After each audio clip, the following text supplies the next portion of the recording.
Ready to go? Right. Okay, thank you all for coming back so promptly. And yes, nice to see even more of you than there were here a bit earlier. That's great. Thank you very much indeed. Right, our guest today, as you all know, is Trevor Bannister, who is going to tell us all about his career and things he's done and lots of nice behind-the-scenes exciting stuff. You know what I mean? He is. Not. Or maybe not. Well, he's already remembered about having his hand cut with a bacon slicer in the episode of the Villains that was out there, which I thought was quite a good thing to remember 45 years later or whatever it was. So, you know, he's obviously got a good memory. But anyway, sorry, I'm waffling. Please put your hands together and welcome our guest today, Mr. Trevor Bannister. Oh, thank you. Can I stand up? No. If you want to, stand up and say, there you are. You can say hello. You can bow, you can curtsy. Thank you. Well, I wasn't sure. I was told when I walked in here, sit there and you don't move. And I said, well, can't I stand up to say thank you very much to all of you lovely people for being here? Well, this is a great thrill for me. Absolutely. I'm going to ask you some wonderful questions as well to help you. It's a great thrill to think that a lot of old television, of which I'm responsible in some small measure, is being resuscitated, revived, whatever the word is, and being rediscovered by so many of you. And it's nice to know that there are so many enthusiasts, such as yourselves, willing to take the time and trouble and to be involved in this exercise. I only wish that we had a single solitary channel, of which we have enough of them, for God's sake, to have one that was devoted to exactly this exercise, really. A bit sort of like the Antiques television show or something. But anyway, thank you very much for being here and for your kindness in welcoming me. And what happens next? Right, well, you can sit yourself down a moment, and we're going to run a little clip from something you've done very recently, in fact. Oh, really? And then we'll talk about that first. So go on, Mark, off you go. Okay. You need to come up on the screen, just up here, it will. Collars and cuffs, Morton. She'll be there at the wedding. My own little bride that was. The evil little conniving. Love her dearly, of course. And I do mean dearly. She took me for the lot. So did mine. The only thing she left were the wedding photos. We're birds of a feather, Morton. Victims in life's harsh lottery. Admittedly, I'm in a higher socio-economic group. But still, I sense a comradeship between us. Although don't go noising it about. I won't say it. Now, it has to be said that I don't know if you've ever had a guest at one of our events who's been on TV so recently. Last Sunday night, Last of Summer Wine. Yes, indeed. Yes, indeed. The what we discovered was, in fact, the final episode. Yes, absolutely. Due to a little lady. Who's taken over as head of comedy, having been head of news. It's a great qualification, isn't it, really?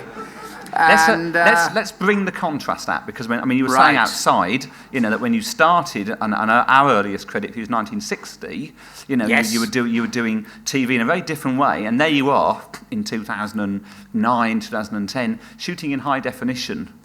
Tell us about that kind of experience. How different is it now, making TV now, compared to when you started? Well, it's not as much fun now. It was a lot of fun in those days, because now television's run by accountants and not by people with artistic interests, qualifications, it seems. Everything is financial. So the finance involves the amount of time that you have. In the old days, we would have rehearsed the program that we were doing. I first did Coronation Street back in, I think it was 62 or 63. And in those days, you went in and you rehearsed 2 episodes.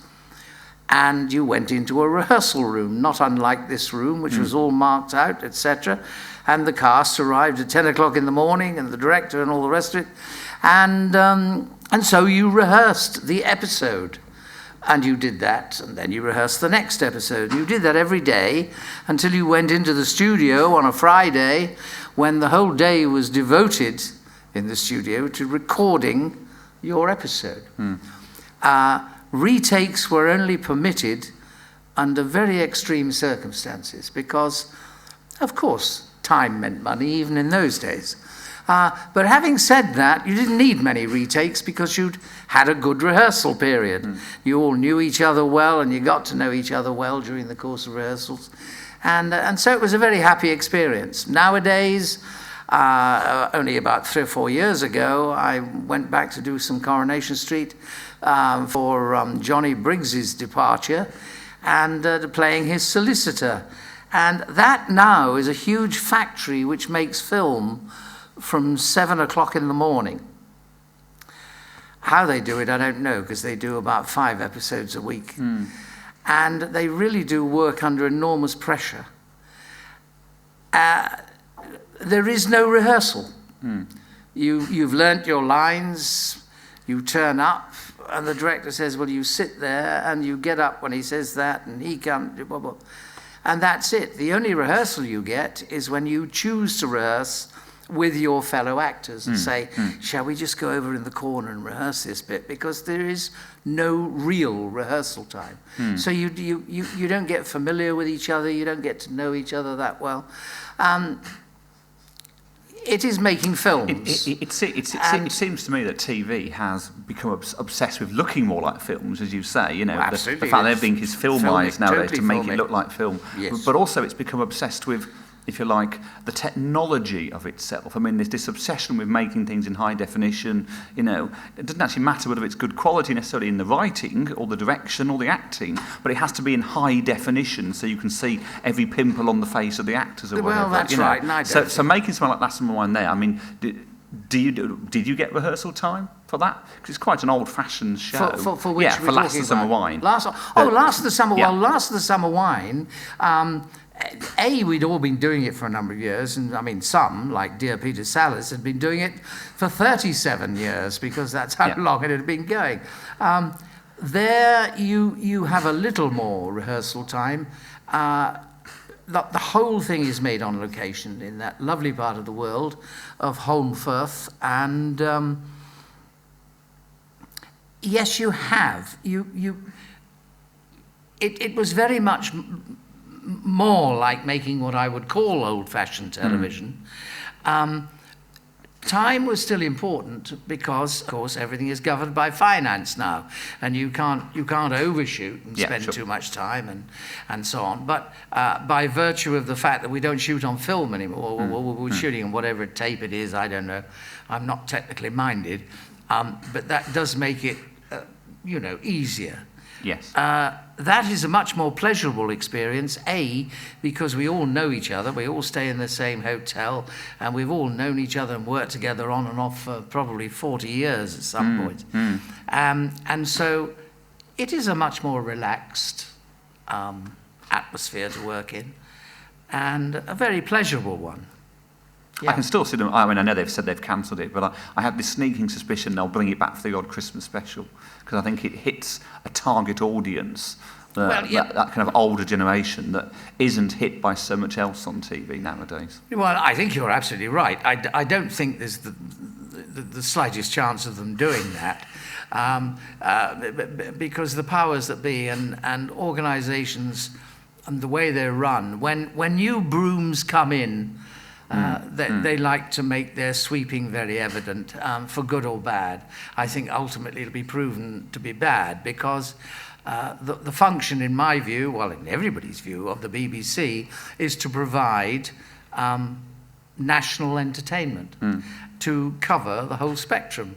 I never understand this. It's a mystery to me why the BBC feels that it has to compete against ITV in this ratings war. And you think, what ratings? The BBC have nothing to gain by ratings, other than just make lots more people happy, because they're not a commercial enterprise. They don't benefit from selling more packets of cornflakes during that program or anything else. So it really doesn't come in. To me, the function of the BBC is simply to appeal right across the board and try and encompass the satisfaction of everybody, from young children's programs right the way through. Yeah. And that's what I feel about the one thing that a program like Summer Wine did was that it appealed to a particular spectrum. Absolutely. But the interesting thing is that over the last few years, I've started to get a lot of mail from people in their teens who've discovered this program. Now, they watched it for whatever reason, because they liked that person in something else and that one from something else. And they suddenly thought, this is a funny, quirky old sort of inconsequential, harmless piece of, and it's so new generations discover programs. So it really is timeless. When people think of Trevor Bannister, I guess nowadays they will think of you in things like Last of Summer Wine, but because that's probably in recent years you've become known as a comedy actor. But we go back to The Secret Kingdom in 1960, which I think was the first thing that we found that you did on television. I mean, you were very much a dramatic actor when you went back to 1960. How did you get into the business? Into the business of acting? Absolutely, yeah. Well, into the business of acting, I appeared on television in 1960, but before that I'd done about 8 years of weekly repertory theatre all over the country in various places. And I went into acting from school. I was thrown out when I was 14, and I was never very interested in much in school apart from sport. I was very keen on sport. But I wasn't academically inclined, as they say, so I was a bit of a misfit in that sense. And my father, who was a self-made man, had a small business I come from a village in Wiltshire, and he had, small shops and things, and nothing elaborate, nothing exciting. But I didn't want to go into that. I wanted to go to drama school. The reason I subsequently discovered, I suppose that came from my grandfather on my father's side, had previously, for a short period in his life, been in music hall. And then way back in the 18th century, I discovered what I think are two relatives called John and Jack Bannister, who were quite renowned actors at Drury Lane in London. And there's a portrait of one of them in the National Portrait Gallery. So I think that's where the bad blood came in, and that's where that all crept in. So that's how I ended up going to drama school when I was 15, and then going into repertory. And the progression for every actor in those days was repertory into the West End, if you were lucky. And then, of course, that was the beginning, really, of television. And your first role, I think, on TV was as a journalist, I think. Just a humble, I suppose almost a walk-on, almost, in The Secret Kingdom. So you probably won't remember much about that. Do you know, I don't remember much about that. It was a long time ago, 40 years ago. Well, oh yes, indeed. But it was around that time that I also, I went into Coronation Street for the first time. In fact, I was offered the role in Coronation Street of that Philip Lowry played, which was sorry? Dennis Tanner. Yeah. I was offered. That's right, and I was offered that role, and my agent wouldn't let me do it. He said, "Oh no, you don't want to do things like that. That's scheduled for 6 weeks," which it was. Coronation Street was only scheduled to be a 6-week series. And he said, "Oh no, you don't want to do things like that. That it could be very detrimental to your future career." So I never did it. It was strange that about 3 years later, I did go into Coronation Street as an aluminium ladder salesman.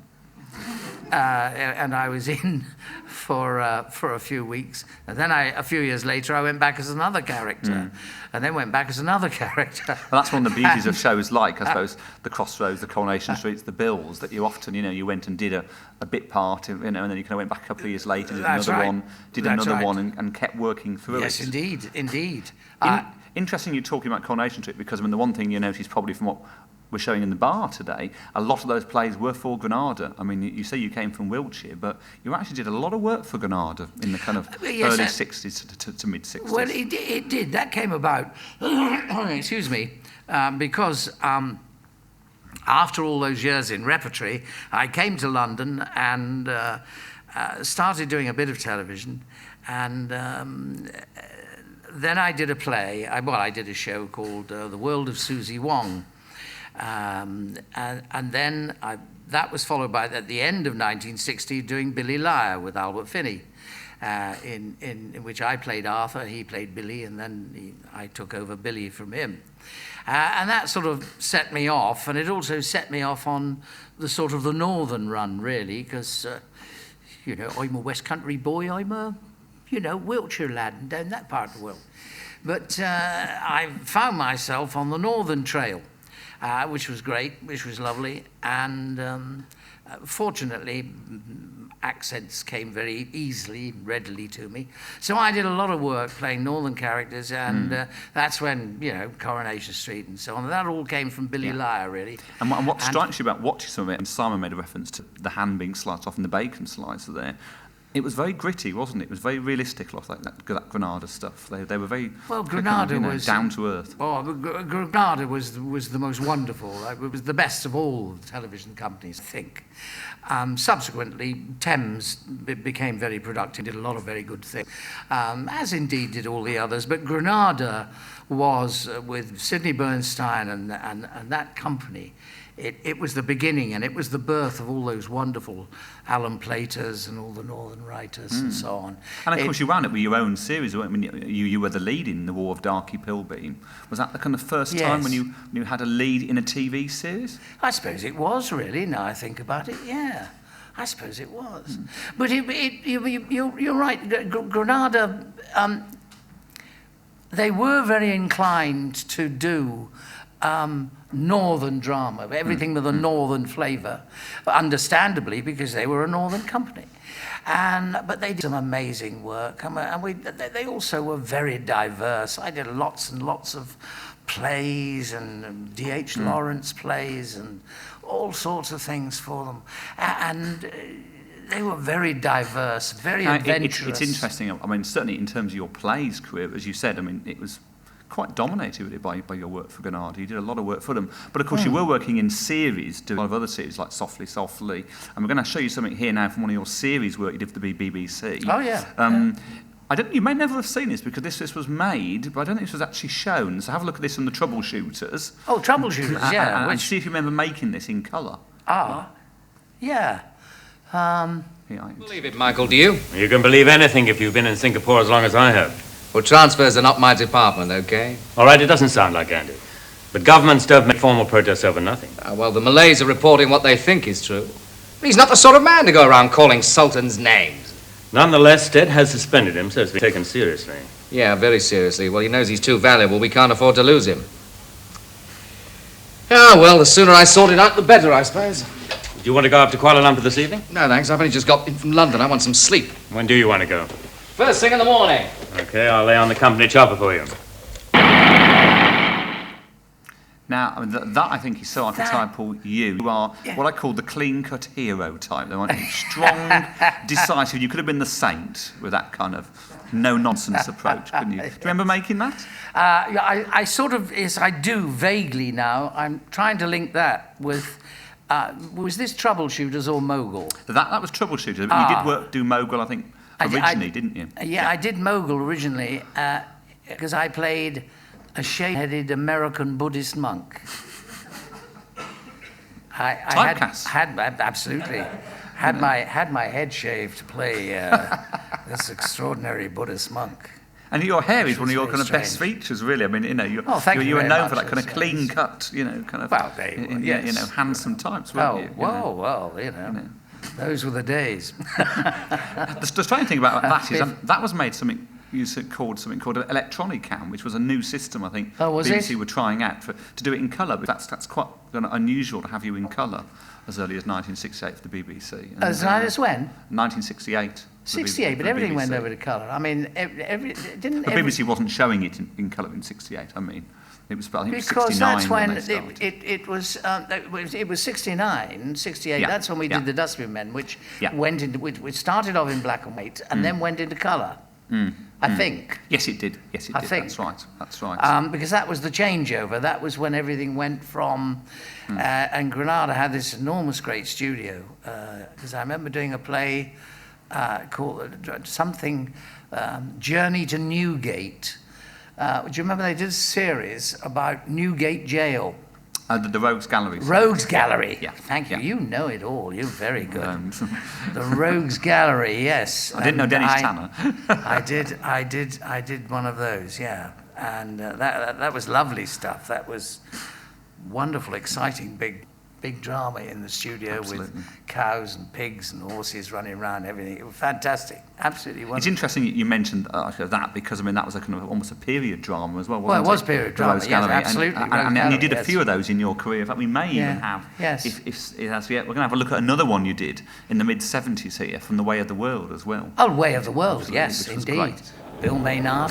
Absolutely. Madam, what's to be found in the street today that holds the eyes of this house like a cat's at a mouse hole? Colonel Courtly?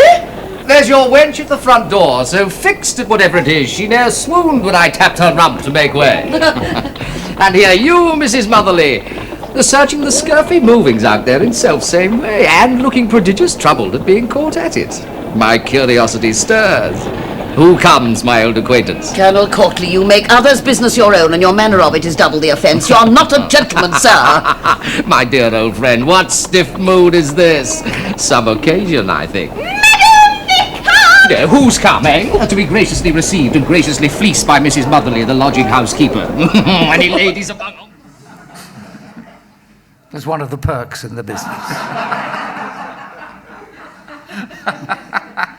Your wife's not in the room, is she? Yes. Is she? Oh, dear. I do apologise. But now, what I love is that I mean, you have done so much work and so many plays, as you say, and that was another great example of that. 1975, I think you did The Way of the World there. Yes. And yet your career did kind of shift really when the Dustbinmen came along, because suddenly, you started doing comedy as well, didn't you, as opposed to just drama? Yeah, that was. I mean, but it wasn't comedy in the Are You Being Served sense. Yes, absolutely. Because it was written by that wonderful writer Jack Rosenthal. Again, it was northern television. Yes. And it was gritty. It was very ambitious. Absolutely. And it was all made on location.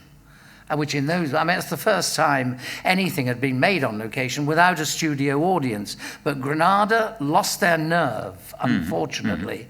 Excuse me. And various people in importance in Granada said, but you can't show this. It's got no laughter track.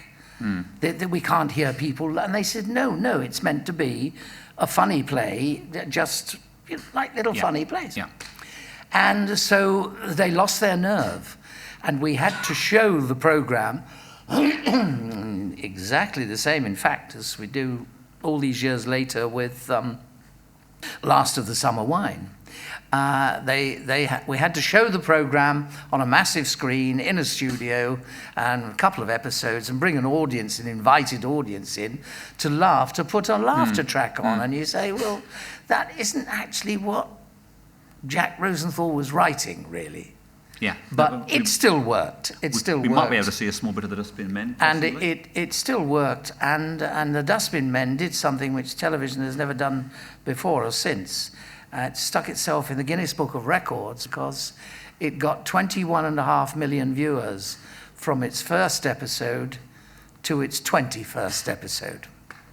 And nothing has ever had such consistency. Okay. Here's a little bit of yourself. If you can talk us through a little bit about this in a minute. Oh, for God's sake, Ref, blow your whistle, let Her Majesty chuck on the cup and let's all get some dinner.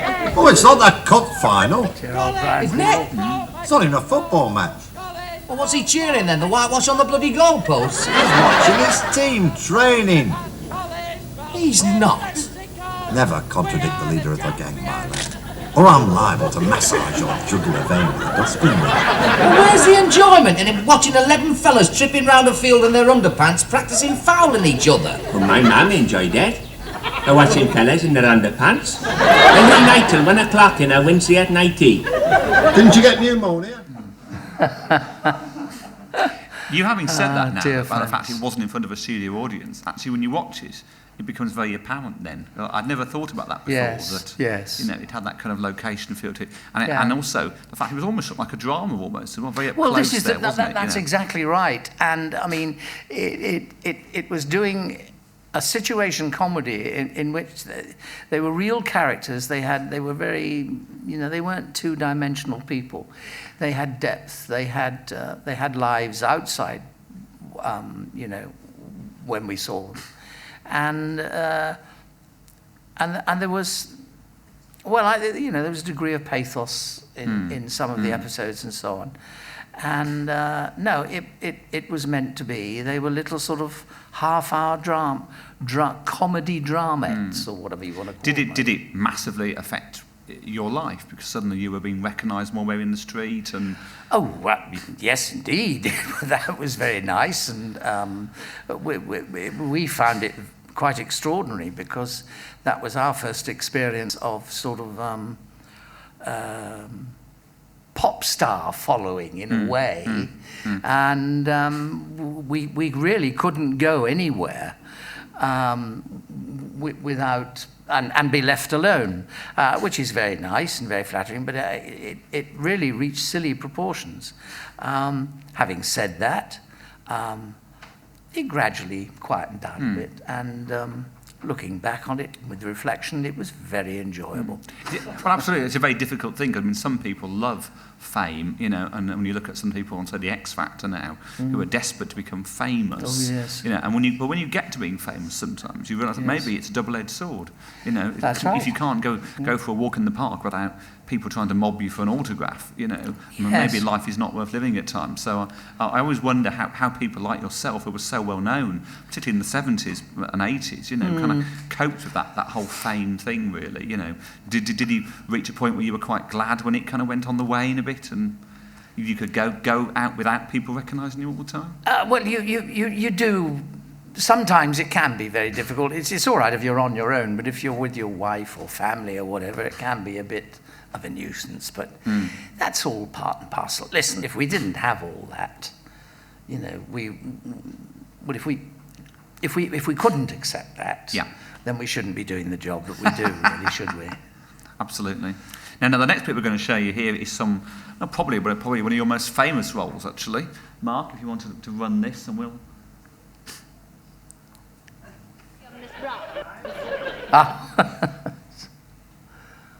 Oh. Okay, there was an interesting still of it anyway. I will let Mark come back to that in just a mo. Yes, I mean, sorry. did you get this pilot, as it was originally, on the back of the Dustbinmen? Is that where you were asked to do it, or? There was a little bit of that, and I was also in the West End in a play at the time, a comedy called Move Over Mrs. Markham, a Ray Cooney play, and that's when I was offered.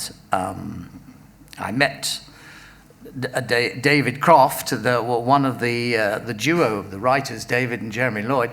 I bumped into him in a drinking club after the show one evening, and he talked about it and said, "Look, I've got this idea for the thing. Would you?"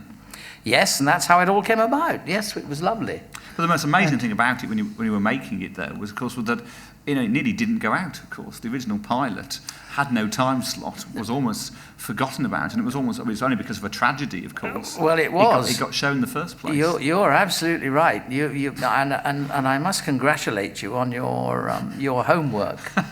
I understand. Are you a head teacher or? I am. That's right. Actually, you are a but, head teacher. This is not homework. Well, you obviously have done your homework, because very few people are aware of. No, it's a misspent youth. Actually, it is watching too much television. That's what it is. I can assure you. Yes, it was sadly the Munich tragedy. Absolutely. Which the BBC in those days, sadly no more. The BBC doesn't exist anymore in the right sense of the word. But in those days, they used to find their new comedy shows by having a situation, a comedy playhouse series, as you're all aware. And they would, we'd do half a dozen pilots, different pilots of different script writers and all so on. And they would show them all and gauge the reaction of the public and say, well, we think that one might go into series and the others will forget. They were undecided what was going to go to series, and at that time when the Munich tragedy occurred, the Olympics, and they were desperate to find something quick to throw on television. And I think it was almost a question of somebody saying, well, we'll have that one. And stuck it on, and it got a very good reaction and filled the tragic slot, and that was it. It wasn't a huge success on the first series. It took about 2 series before the public began to accept the premise of the shop and the characters, and which were all a little bit larger than life, let's be frank. And then it took off. But that was a wonderful thing that the BBC used to do in those days. They used to nurse their comedy programs, or they'd say, well, we'll just give people time to get used to it. And they did 2 series, 3 series. Nowadays, because it's ratings, it's because it's revenue, it's those... They tend to say, oh, it didn't get a big enough viewing, that's it, boom, gone. And you think, hang on. Let's have a little look at yourself. I think it's ready now, and hopefully it's going to work. Put it on the podium, Miss Brown. Come on, dear, you're going on the podium. That's it, on there, that's right. Push it down. No. Oh, really, don't be so clumsy. Thank you, Miss Brahms. Just a minute. Isn't there something missing? Oh, no, I think it looks quite realistic, actually. I see what you mean. It must be in the lift. Put the Chandor 2-piece on it, Miss Brown. Yes, Mrs. Slowe. Oh, and hurry up with that head, Mr. Lucas. It's nearly opening time. Wait a minute.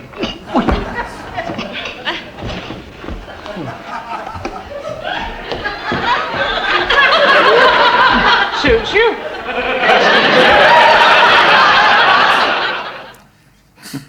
Now, I mean, to me, looking at you there, suddenly you've got this really trendy haircut all of a sudden, and, I mean, you almost transformed into being the kind of Cockney Y-boy, kind of smooth operator there.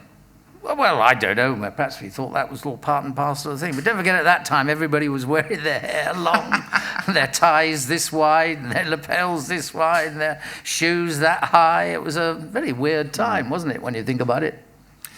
It was a collection of great actors and actresses, I think. It was, who yes. came together. They weren't known for being comedians or comedians or whatever. They were great actors, and it had that kind of perfect mix almost. What was it like being part of that kind of group? Well, it was lovely because most of us had known each other before we came to work together.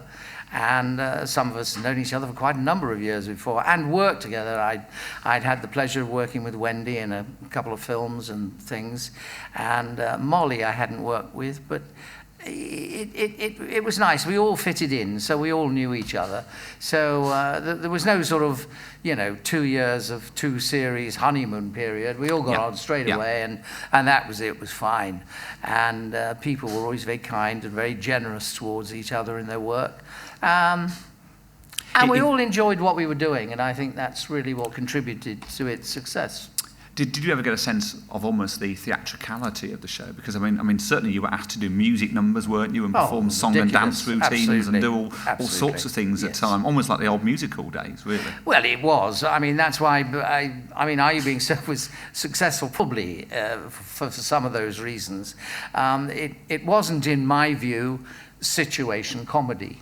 In pure situation comedy, it wasn't like, you know, Step Toes or even Dustbinmen. There was no sort of great depth to the characters. It was very pantomimic. It was very superficial, very musical. That was part of its charm, really. Did you find it took your career in a different direction because you were being asked then very different roles to do? Well, when you do situation comedy series for a long period of time, it's inevitable that you have that image around your neck, and it's very difficult to shake off. I was very lucky because I used to always, in between series, and the series was only 7 weeks work a year, so between that I was always going back to the theatre, touring with all sorts of plays, a lot of comedies, but also some thrillers and dramas and so on as well. Gotcha. So that tended, you know, to keep the equilibrium. Gotcha. Okay, well, I mean, I will carry on in a moment, but let's open to the audience. Any questions from the audience? So if anybody would like to ask Trevor something, perhaps, what we've been saying. Simon? One thing I'd just like to ask was about Dustbinmen. Obviously, in the Dustbinmen series, you play heavy breathing. Yes. But there'd been a sort of pilot before that, which somebody else played heavy breathing. And I wonder if at the time you were aware of that, and if they'd asked you to play the character very differently, or whether if there was any history behind why you come in. No, I think there wasn't a pilot. No, there wasn't. There was a one-off play in which Frank Windsor played Bloody Delilah, right? The governor of the boss of the refuse tip and so on, and all other people. It was a one-off play. It was a 60-minute play that they did. I don't remember what it was called. It wasn't called The Dustbinmen. I think it was called something else. There's a hole in... There's a hole in your dustbin or whatever. That was a one-off play. And then somebody said, hey, why don't you do this as a series? So there was never any question. Frank didn't want to do it again, and that's when Brian Wilde came in. Brian Wilde came in instead of Frank Windsor to play Bloody Delilah. And so the whole cast was changed. Well, you know, there was nobody that was in it, so it was just it was, and I never saw the original anyway, and so it didn't really matter. Okay, great. Thank you, Simon. Yeah. Okay. Yes, sir. I'm sure you've been asked this question before, but when you were making Are You Being Served? Yes. All of a sudden you disappeared from the screens after about season 3. And no, season 8. Yeah. I left after 8 years. Yeah, I left after 8 years. And the chemistry and everything, you know, with John Inman was so good. Everything seemed to work so well. Yes. And you just disappeared. I think he's asking the question, why did you leave? Absolutely. Well, you asked me why I left the series. I'll tell you why I left the series. A moment ago I said that Are You Being Served was 7 weeks work a year. Okay, that's all. But, you know, so, I mean, and in those days of the BBC money, you didn't live on 7 weeks' money from the BBC. So, because that was prior to the days when they pay all the sort of money, a lot of money they pay nowadays. What happened was, I used to, as I say, I always used to finish the series whenever we'd made it, and then go off and tour in a play, or go into the West End in a play, or whatever it was. The thing being, with the unpredictability of the BBC at that time, we didn't even know if we were going to do another series the following year. And in fact, for 1 year, I don't think we did any at all. And then they suddenly came back. And so I used to go off and tour in a play. Do you have a regret leaving, or were you glad you left at that? Oh, absolutely, yes. Yeah, absolutely. So, I mean, what in fact happened was we'd finished the series, And there was no mention of any more the following year. So I was offered a tour of a very nice play, which was just finishing with Richard Briers in the West End. Would I take it on tour? Lovely play, lovely play. And I said, yeah, absolutely fine. So that was all fixed and done. And everything's booked. And suddenly the BBC came back and said, oh, we want to do another series. And I said, well, when are you going to do it? That's fine, but I'm booked.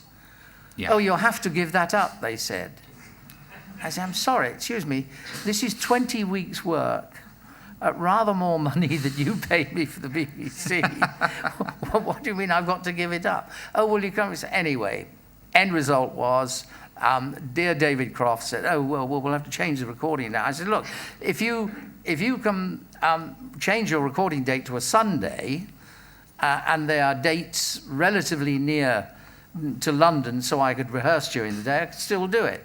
So we set it all up, and so that was all going to be fine. My theatrical management very kindly managed to organise theatrical dates like Brighton and Croydon and Richmond and places, so I could do the thing. They then came back and said, no, we've had to change, go back to the Friday recording, so you'll have to change. I said, no, I'm not, that's the end of it. So just a question of don't mess about, you know. Absolutely. So that's why I left. So I said, well, I'm sorry, I can't do any more. So that was Which I think is fair enough, really. I mean, there's only a certain amount of how you work in any normal job, isn't it? Maneuverability you can do, really. You know, but the change of I can't change the dates of terms. You know, I'm kind of stuck with what I get, absolutely, really. You know? Absolutely. Yeah, no, you're absolutely. I have been asked that many times. Yes, all over the world, all over the world, and they've always had the same answer. You're checked back for consistency now, Will, through all the previous interviews as well. There you go. That's great. Thank you. That's really what it was all about, and you think, you know. Any more questions? Okay. Go on, Neil? Yes. Yeah. Okay. Observation, really, that if you had taken on the Dennis Tanner role, which lasted for several years, yes. I wonder what would have happened there, whether you'd been typecast and not gone. Well, this is it, you see. But you see, in those days in the business, I didn't do that because my agent said, "Oh, I advise against this." I don't think, because this is a 6-week. And in those days, you thought, the other thing that you never did was a commercial. Oh, you mustn't do commercials. That's terrible. That's why. Now, a couple of years after that, there was a series. Do you remember a series called No Hiding Place with Clive Francis, with Raymond Francis, not Clive, his son. So what's his name? His sidekick was Eric Lander or Johnny Eric Lander. You are very good. Eric Lander. And Eric was going to leave, right? Yeah. And he said, no, I don't want to do any more. They'd done 2 years, 3 years or something, you know, No Hiding Place.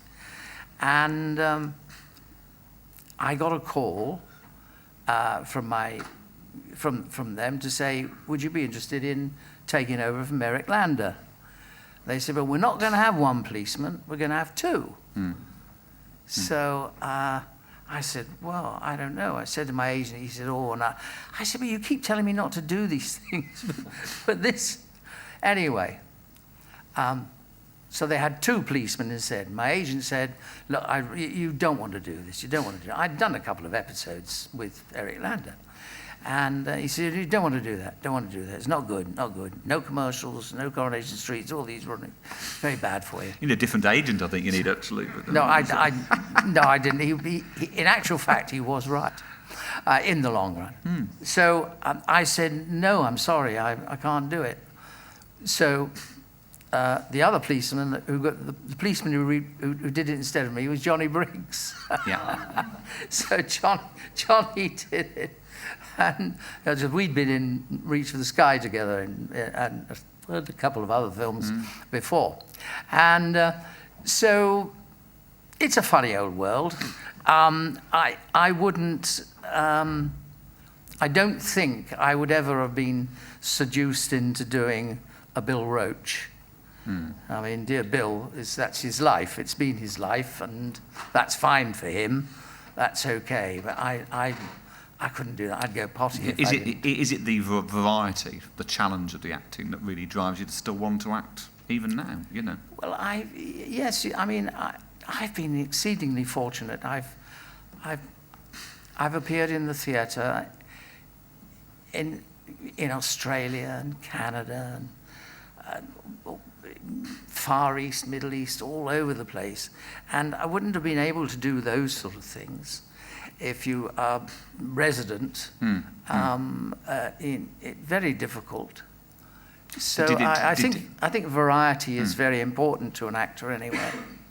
Did you ever go through any periods? I mean, like when you left Are You Being Served, where the work, kind of dried up, relatively speaking? Oh, yeah. Oh, God, yes. We all had that when you think. And that's one of the problems that you do get with regular exposure on television. It's inevitable that you are identified in that particular role. It doesn't matter. People say, "Oh, I've seen him, her. They're so good in so and so and so and so and other things," but you do get that. Now we're going to have a look at another of your roles you did after Are You Being Served, and the thing that strikes me about some of your TV work after that, apart from the fact, I mean, you were offered, I think, more comedy than drama, but also there was a certain amount of typecasting, I think, in what they kind of started to give you. So maybe Mark might have something to show us. Sure. Absolutely true. Cool, that's good. Yeah, have a look and. Absolutely true.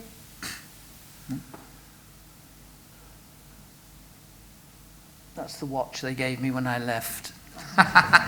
No, his hair wasn't long enough. Well, now, what's all this about?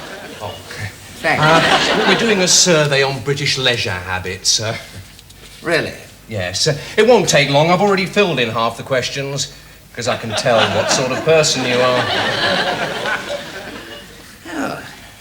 Can you? Yes. Well, you see, after 160 of these questionnaires, you become quite a shrewd judge of character. And what would you say I did then? Well, I can't guarantee what you do, but I can guarantee what you don't do. Well, you don't go to bingo. And you don't go potholing in the Peak District. No. And when it comes to holidays, I should think it's more Barbados than Bognor. Jamaica. Well, I was close, you have to admit. Are you sure you need me? Not really. If you just give me a name and occupation, I can fill in the rest and you can get to the office. You don't seem to take this job very seriously. Well, to be frank, it's a bit of a filler. You see, I'm a university graduate. I mean, can you imagine anybody doing this rubbish for the rest of their life? But it's the only thing that stands between me and the poorhouse. Well, let's get on with it then, shall we, Mr. Dixon. Jim Dixon. My name's Nigel Thorpe.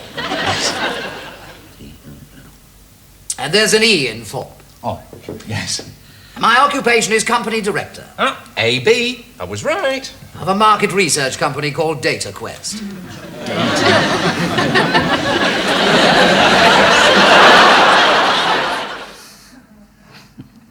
Can't remember what that was. What was it? That was the Further Adventures of Lucky Jim. Oh, it was Lucky Jim. That was N. Reitel. Yeah, N. Reitel. Yes, absolutely. Yes, yes. Yeah.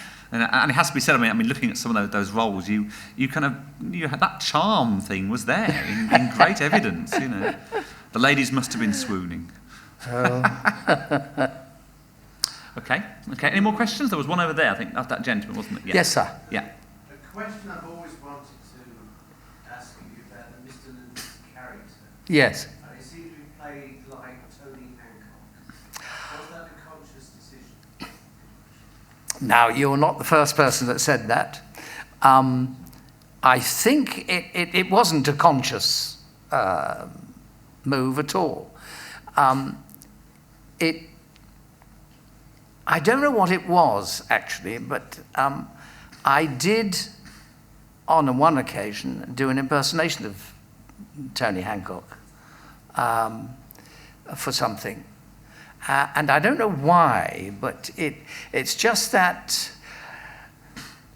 sort of delivery that was, that I don't know, seemed to fit. It wasn't a conscious thing, but yes, people have said that. But it wasn't a conscious move in any shape at all. No. Interesting. Yeah. I guess with comedy, though, I mean, it's one of those things, isn't it? Because I mean, the best way to do comedy is to play it seriously, to play, you know, Oh, yes. and not play it for the laughs. Because when it becomes too melodramatic or too over the top, often it becomes more satirical, but also just more difficult to believe. And good comedy is about good acting. Well, good comedy is about truth. Isn't it? Yes, absolutely. It's truth. And with Hancock, I guess I felt that sometimes there wasn't a truth there. I think he lost the connection with some of his audiences at times. Yes, I mean, I thought he was. I thought he was wonderful. He was quite unique and amazing talent. There was a great birth at that particular time. My God, did we not have an abundance of talent, of comedy people, wonderful comedy. And Hancock was known as a comedian, wasn't he? Whereas, I mean, people like yourself, and also, say, Molly Sugden was in Coronation Street, you know, with those, and Wendy Richard was, you know, in so many dramas as well. You were known as actors and actresses. Well, there I was think a real difference there. Well, yeah, I think we were. I mean, Tony Hancock was a comedian. Yeah. He was a comic, and that's, you know, where he began, at the Windmill and all those other places. But yes. I think that's often sort of prevalent, really. Did you find with these kind of charming roles that you were suddenly offered the chance to judge beauty contests and, you know, and all that kind of they kind of assumed that you were perhaps the kind of man who wanted to knife the ladies and that kind of. Well, I don't think it was anything to do with any of that sort of aspect. I think you do get it. Yes, of course, we all did all those sort of things, but I mean that's all part and parcel of your good fortune in being in something successful, really, because as a result of that, you get asked to open the Dogs' Home and the Fate, and maybe, if you're lucky, judge a beauty contest. You know. Yeah. Gotcha. And there's another hand up there that there you go, Graham. I'm working on Steptoe. Steptoe. Oh, joyous, because that, to me, was the best of all situation comedy. I loved those two characters. The writing, Galton and Simpson were just absolutely superb in their scripting. And they were two lovely people to work with. And again, it's coming back to sort of to real. They were fine actors. And it was a great joy to work on. Really was, yes. Yes, it was a great joy. So after Are You Being Served Up, you said you went off to this play for 20 weeks or so. Where did your kind of career take you after then, in terms of the variety? Suddenly you were not tied to one series, so did you? Oh, well, that is still with you, and it stayed with you. I mean, that's with us to this day, because on the strength, I mean, the programme became the most popular it was the #1 comedy show in America for about 15 years on PBS. And naturally, that it doesn't matter what you do, you can't get away from that mass exposure. So you are with it. You're stuck with it forever. Yeah. And it never occurred to you to maybe go back and do Grace and Favour in 1992 when they remade it. That's the very reason that I wouldn't. Yeah. I didn't want to be involved, which was a shame, because it's it didn't quite work. Didn't quite work in my view. But no, I didn't want to be involved with that. Did you ever get the chance to go and do any films? Do any film work? I did a bit, yes. I did early days. Did a few things, like I mentioned, with Reach for the Sky with Johnny Briggs, and Battle of River Plate, and things of that kind, One Way Pendulum, and so on. But I never did much in films until I did about, 15 years ago, I suppose now, and I did a piece which my wife would take great joy in explaining to everybody. I did my first nude scene. And you are awake. Do tell us, Pamela. Come on, do tell us. I did. Now I must explain to you first of all. It's not. Sounds like I'm doing a porn movie. It wasn't. It was a very good thriller called Hostage with Sam Neill, which I had to go and work in for 3 weeks in Buenos Aires. That was a hardship, wasn't it? Absolutely, yeah, very hard. Somebody has to do it. And it was very enjoyable. It was a very nice dramatic role for me, and it was good. It was fine. But it did incorporate, in the course of the story, my being exposed fully, frontally, on a piece of video film from the terrorists who'd captured me and had sent the bit of video back to, the British government. It just so happens our next clip, say, actually, that we're just going to show you, but no. Are you? I'm only joking. Well, that's all no, right. we would not do that to you, I can assure you. I don't mind. We would not do that to you at all. I really don't mind.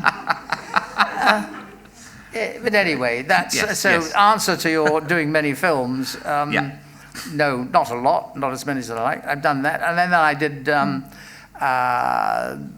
I did a film after that for the same director, which was about the. Oh God! It was about the guns for the Middle East. You mean the super gun? Yeah, the super gun bit. Yeah, and I've forgotten what it was called. That was with Frank Langella. And Now, I'm not going to particularly drag you back to the nude scene, but I am fascinated by what kind of motivates people to do that. Actually, they're going to have the courage for a start. I wouldn't have the courage to take my clothes off in front of 2 people, probably, let alone 14 million people watching a TV play. I mean, how do you approach that? I mean, how did you feel, Pamela, about that? I mean. Well, I thought it was hysterical because he signed the contract before the script arrived. Fair enough. So I was leafing through the script. Yeah. Oh my God, you're playing Masons. Oh my God, you'll start naked. It was a shock. Yeah, absolutely. Yes, but then I looked at the noughts on the cheque, and it didn't really matter. But was it an instant rushing down the gym to get into shape, suddenly? No, I don't need to do that anyway. I didn't need to do that. And in any case, you never get that tired old thing into shape anyway. So, I mean, no, it didn't. I was a little perturbed, but it was all shot very tastefully, let me add. It was, Probably a good job they weren't in high definition, it has to be said, Probably I think, Super 16, I think from the public's point of view, it's a shame it wasn't. The guests always have a way of upstaging me, don't they, really? I mean, there's always... See, David upstaged me last time we did, so this is quite true, I just have to hide my embarrassment. I think that's tremendously courageous. I think we should give him a clap at it, Linda. That's amazingly courageous of you to do that, because I wouldn't... Now, I have to tell everybody now that I got a round of applause because I admitted to being naked. Absolutely. Now, that's not much, is it? Really? Come on. I don't know, that takes real courage. Is there anything you've always wanted to do that you've never had the chance to do? I suppose there are lots of things. I've been blessed, really. I've been very fortunate in my life. I've done what I wanted to do in life, and that's preferable to having to do what you don't want to do, which is what a hell of a lot of people have to contend with. So from that point of view, I don't think there is, really. That's good then. That's good because some actors do feel very unfulfilled at times. I suppose they never got to do Shakespeare. That's why that's why I don't go to the theatre and watch things very often. Actually, because I get very disillusioned. Because I think, I'm so bloody angry. I could play that better than you, or she's not very good, or So from that point of view, I make a bad audience in that sense, I suppose. But no, I've had a fair crack at the whip, so I can't complain. That's good. And I guess there aren't many people who can still say they wind up doing 4 or 5 seasons of Lass of Summer Wine. to come full circle, really. You know, I'm still busy in the theatre. Last of the Summer Wine has been lovely. Been working with one's old mates again, and popped in and out of that programme for about 12 years. And for the last couple of years, you think, oh, well, that's very nice now. We're all at that pensionable time. It's very nice, lovely. But I'm just about to start rehearsals for a new musical, so... There you go. That's great. Pushing off and it doing has to be something said else. as well that, I mean, you are well, or certainly well known, or were well known as a pantomime dame, of course, as well. Yeah, you know, well, you yeah, do yeah, an I awful did. lot of pantomime, don't you? I did pantomime for 36 years, and then decided to have Christmas at home.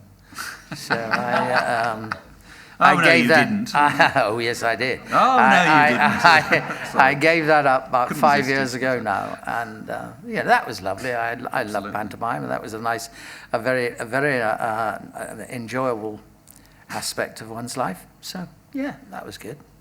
It's a shame you gave it up, really. I mean, I when I was doing some research for this, I watched your This Is Your Life programme, of course, where they surprised you on stage as a pantomime that's right. dame, and it was something that, I mean, it's an art form, I think pantomime, having done so myself many years ago. Yes, I like to think it is. I think it's very underrated by people today, principally because I think the style of pantomime that they produce and put in front of the public is not what I call not traditional, traditional pantomime.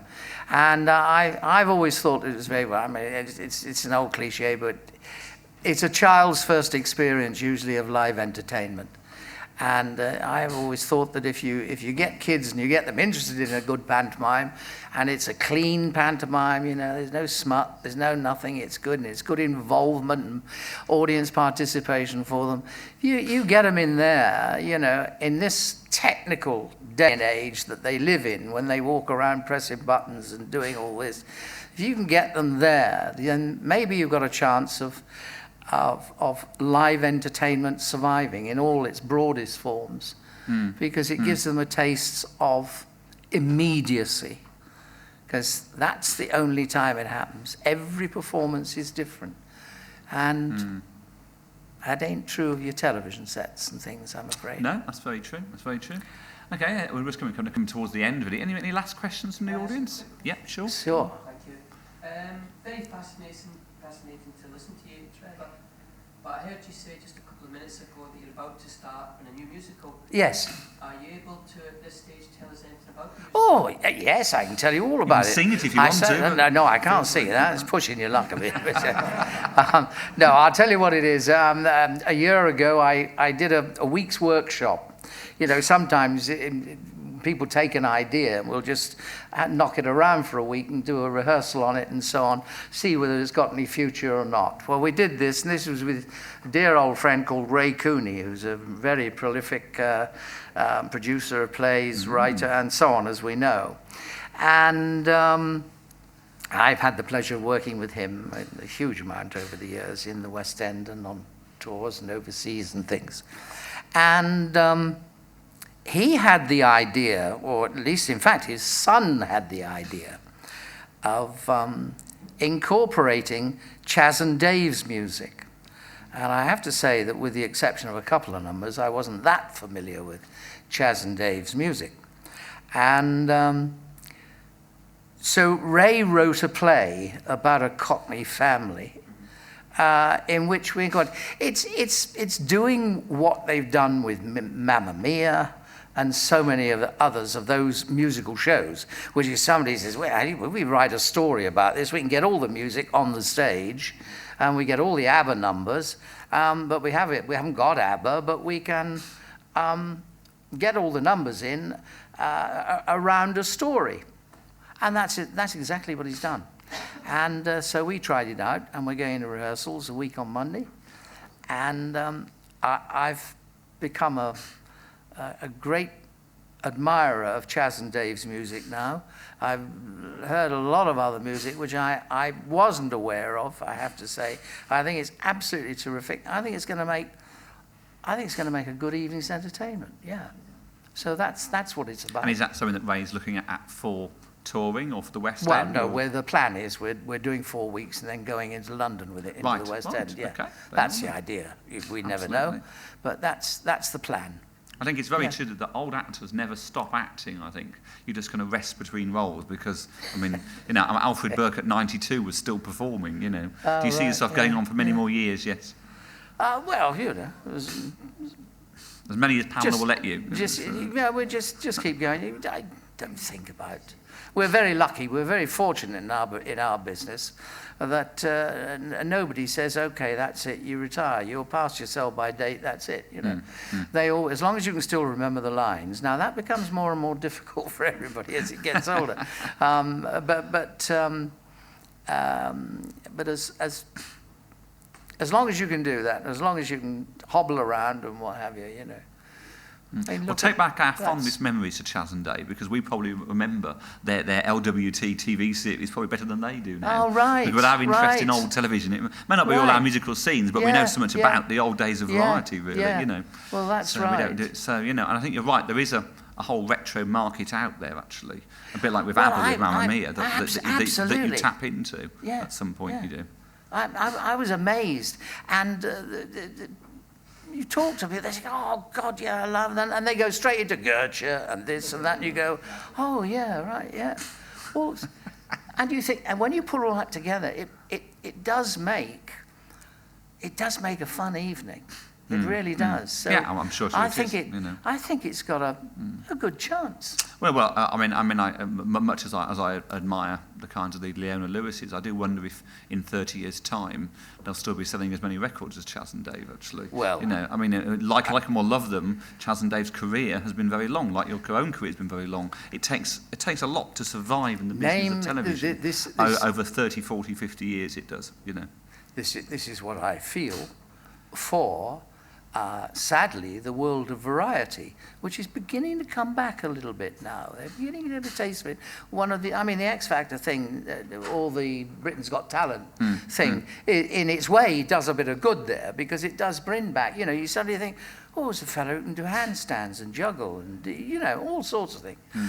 And that's good. The problem I have with the Britain's Got Talent type of, I suppose, the way they treat the material is that I worry that particularly like at the moment with the X Factor, where they're showing all the bad auditions, they're encouraging that kind of circus sideshow, elephant man type mentality. It's almost gladiatorial. Where you actually laugh at people and you laugh at the fact that some people are not good at what they're doing. Absolutely and when you're watching the naked belly dancer who does tap dancing, or whatever, you're actually laughing at them as opposed to with them. And I think one of the beauties of true comedy is that you laugh with them. There were certain types of comedy like satire where politicians are fair game to be laughed at because they put themselves up there in that role and they say silly things that come back to bite them. But ordinary people, in the street, deserve to be treated with more respect. I think anyway.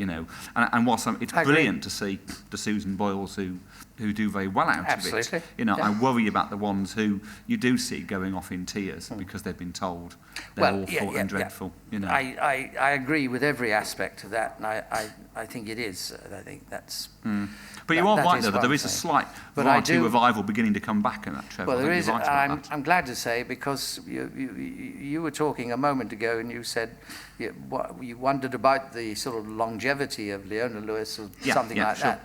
And I look at it and I think, where is the next Bruce Forsyth? Where is the next Ken Dodd? Where are the next Morecambe and Wise? Where you don't. There are a lot of very funny guys about now. But you don't actually look at them with any sense of longevity. You don't. Michael, what's his name? McIntyre, very funny guy. And as much as I just think, I don't know, I can't see you doing exactly what you're doing now in another 20 years. I think there's three that I think have the potential. There's Rob Bride and Alexander Rob Armstrong Bride, and I think he's brilliant. and David Mitchell, because they've realised that as well as being stand-ups, they need to get into the panel shows and the game shows, just so they host Have I Got News For You and things like that, because that is what keeps the likes of Bruce Forsyths on your television screens, you know, because he does the quiz shows, he does the variety shows, he's the host, and when you're the host, you're on every single show. You're not the act that comes once. You're the host, aren't you? You know. It's very true, but I just worry about that. But you don't see what I call the silly characters. I mean, the Doddies. I think Doddy's just brilliant, and you think, where's the next young fella? I thought Lee Evans would be at one time, but he's sort of, he's gone into films and not quite the same. I still think he's a very funny guy. Gotcha. Well, Trevor Bannister, it's been an absolute pleasure talking to you, Trevor. Thank you very much for coming up from London to talk to us. Really fascinating, wonderful career. There aren't many people who have a career as fantastic as yours. You know, thank you so much for coming. Thank you.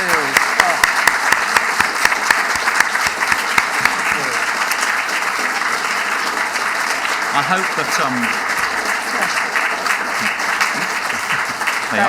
you get extra applause, you see, you do. Okay. I hope Thank you very much indeed. You've been very kind, and it's been a great pleasure being here. Thank you. Good. I hope you'll stay for some afternoon tea with us. Yes. Because not only do we have cake provided by the RNLI, and I hope everyone supports the RNLI today, but also we've got some sandwiches for you as well. And we're finishing just slightly earlier now, so we'll probably come back at about 10 to 4, because I want to say something else to the audience before we start the next programme at 4 o'clock. So I shall What's be happening back at 4 o'clock? Wittering on. Well, at 4 o'clock, we're looking at some of the dirty movies, isn't it? Once I've gone, it's the dirty one. We're looking at some of the recently rediscovered by us films of Oliver Postgate. So it's children's television. Really? And they are dirty. They're covered in scratches and dirt, but we've cleaned them up. We have, and they'll look much better. So it's so wonderful what you're doing. The Clangers, really Ivor the Engine. Okay. Shaggy Dog, and I forget the last one. Cyrus the Seahorse. We're looking at. Lord. So I can promise you no nudity there whatsoever. Unfortunately, all good, clean fun. I think that is wonderful. Do you ever manage to sort of get any children in for that? Go and shake hands with him. I'm serious. It'd be very interesting to see like 20, 30 little kids sitting here watching that stuff. To see, I bet you a hell of a lot. We have one or two coming to see it actually, which is that's wonderful. So we should film your reaction. They obviously you'd be too scared. That's wonderful. She's great. I know. Well, I keep saying in 20 years' time he'll be running Kaleidoscope because Oliver retired. You see. That's he's got no choice. He'll be taking over from 27. That's it. You know, absolutely. Great. Yeah. That's why you're still coming. We're just indoctrinating you for the future. Wonderful. You know, your dad. You get hypnotised by your dad every night saying, "I like Are You Being Served? I like The Adventures of Robin Hood." You know, and good for you. There you go. Thank you, Trevor. It's brilliant. Thank you. Thanks a lot.